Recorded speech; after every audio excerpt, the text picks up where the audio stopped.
We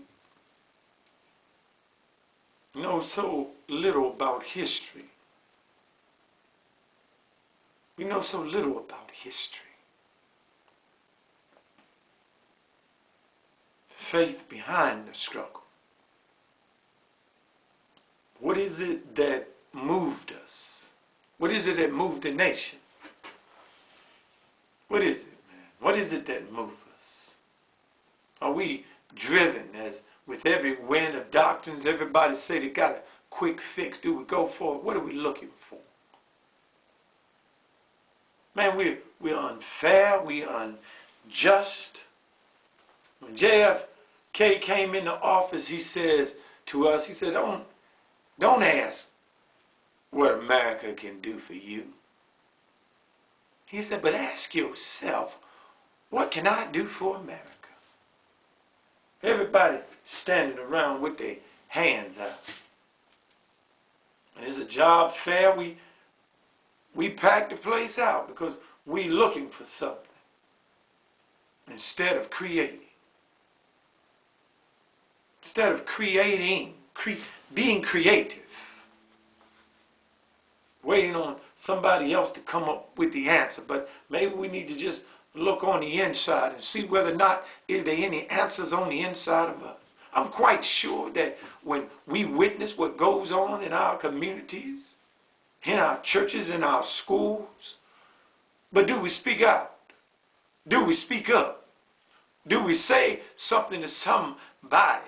Do we seek answers? Well, we just waiting on somebody to fix it. Somebody gonna fix it. Somebody got a job to fix it. Our commander-in-chief said, folk ought to, I love him. I love him. Let it be known, I love the President of the United States of America. And I would love to have his job. Now, I would even love to meet him. Love to be like him. Our commander-in-chief. Even inside of here, we can serve. We can serve inside of here.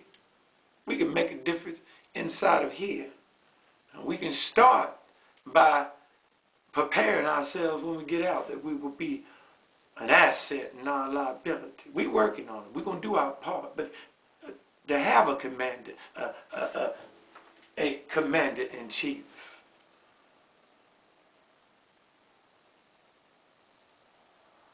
and they said that if you want to lead, you have to follow. And be a good follower. I try to encourage these young brothers in here. I don't give young folk no slack. I don't give them no slack. I'm hard on them.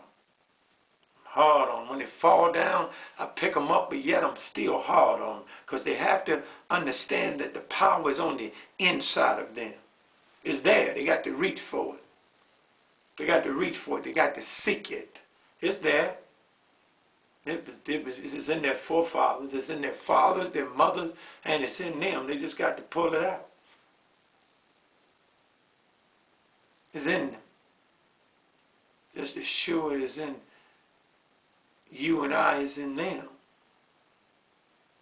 We got to encourage it. We got to speak a word to it. And let our word and our action be in the straight line.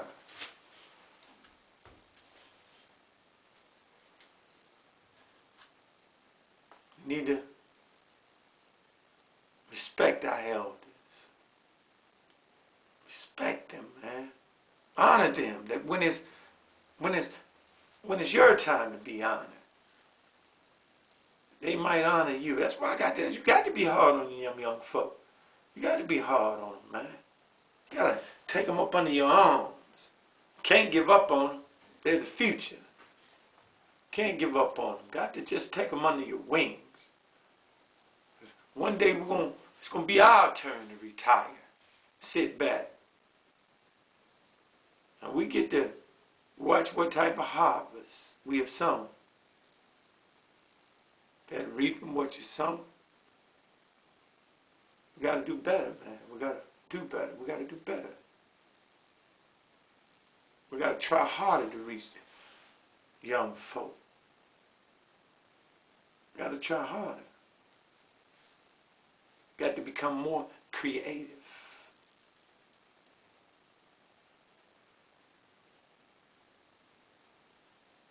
I don't know what the future holds, but God hath not failed me yet.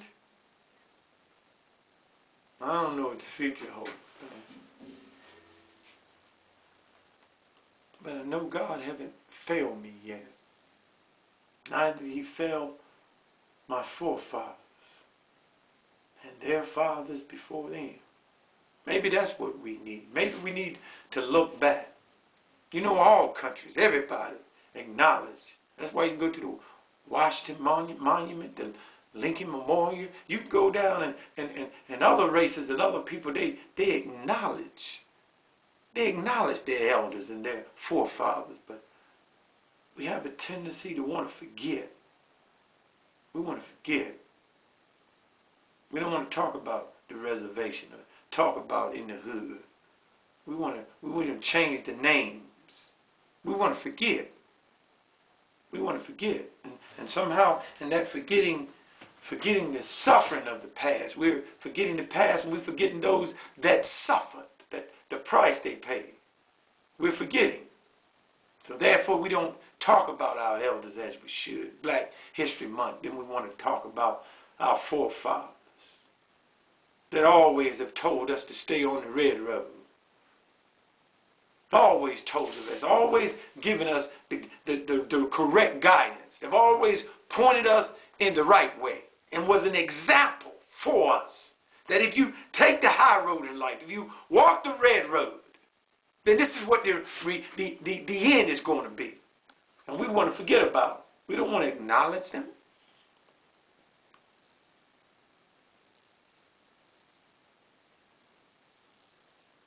We have to acknowledge them. We have to pay tribute. They have to be alive in us. Just like my mother and my father is alive in me, so are my ancestors. Their words moved me. Because I took time to listen. I took time to listen to what they had to say. I made a comparison. I took time to listen. I took time to, what are you saying to me? This too shall pass. This too shall pass. Excuse me. I don't feel no way tired. Come too far from where I started from. I had a friend, and we was close. We was A.M. Zion ministers when I was young together. He's gone. 5th degree black belt. We used to hoop. I'm 6'6". He was about 5'11".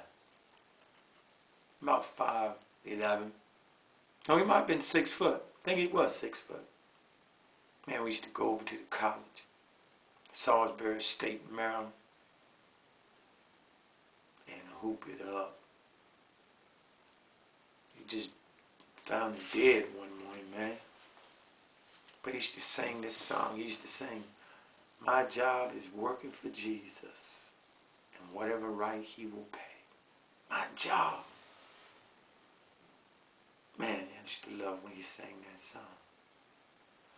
My job is working for Jesus, whatever right He'll pay.